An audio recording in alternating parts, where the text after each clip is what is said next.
এখানে প্রায় ক্ষয়ক্ষতির পরিমাণ এরকম আনুমানিক প্রায় 10 লক্ষ টাকার অধিক ক্ষয়ক্ষতির পরিমাণ এখানে দাঁড়ায়। তাতে করে আসলে আমাদের পক্ষে এটা ব্যবহার করা সম্ভব নয়। এই জন্য জেলা প্রশাসক মহোদয়, টিএনও মহোদয় আকস্মিকভাবে এখানে আসে এবং সব কিছু দেখে শুনে তারা চলে যায় এবং আমাদের আশ্বাস দিয়েছেন জেলা পরিষদ প্রশাসক মহোদয় যে আশু এই সমস্যাগুলোর সমাধান করার জন্য আমাদের আশ্বস্ত করেছেন।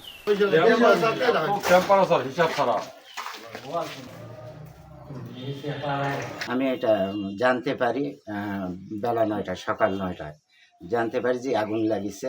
আসে দেখি অনেক মানে শত শত হাজার হাজার লোক আগুন নিভা পারা, আমরাও সাহায্য করতেছি। তারপরে ফায়ার সার্ভিস আসলো। পরিকল্পিত না, কোনো পরিকল্পনা নেই, এটা আমি সরকার সব সাথে। আচ্ছা, টিওনো মহোদয় আসার কথা আসছে। আসছে, ওনারা তো আবেদন করেছি, আমাদের শিক্ষার উপকরণ সবকিছু, বাচ্চাদের সবকিছু নষ্ট হয়ে গেছে। আচ্ছা, কি কি নষ্ট হয়েছে বলতে পারবো? বললে তো শিক্ষার উপকরণ বলতে মানে ক্লাসরুমের যা বলতে এটা কি আপনাদের ক্লাসরুম না অফিস? ক্লাসরুম আপনাদের যা যা প্রয়োজন, জি শিক্ষা প্রতিষ্ঠান চালু রাখার জন্য যা যা প্রয়োজন জি, সব সহায়তা আমি জেলা পরিষদের এটাও পক্ষ আবেদন থেকে করছি, আমাদের 29 তারিখে আমাদের বাচ্চারা ক্লাসরুমে যেন না ইনশাআল্লাহ আপনাদের যতটুকু সহযোগিতা করার না, দরকার সেটুকু। যতটুকু নয় মানে পরিপূর্ণ সহায়তা থাকবে জি ইনশাআল্লাহ। ঠিক জি আছে। জি। ক্ষয়ক্ষতির পরিমাণটি ব্যাপক ক্ষয়ক্ষতির পরিমাণ হয়েছে।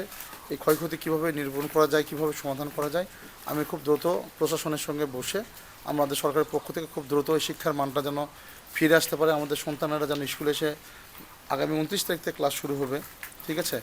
এখন যেহেতু আপনারা দেখছেন এই যে ওয়ালগুলো দেখেন খুবই জরাজীর্ণ, ঝুঁকিপূর্ণ, এর মধ্যে আসলে ক্লাস করাও খুবই রিস্ক।